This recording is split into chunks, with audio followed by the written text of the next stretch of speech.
తనువులో ప్రవహించే నది, ప్రాణం పోసే సంజీవిని అది. ప్రతి తనువులో ప్రవహించే నది, ప్రాణం పోసే సంజీవిని అది. దానం చేసిన తరగని నిధి,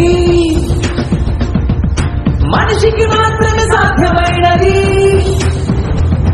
ఒక ప్రాణం కాపాడేందుకు నానా క్రతువుల పని లేదే. నీలో మనిషిని నిద్దురలేపి రక్తదానం చేసిన చాలే. ఒక ప్రాణం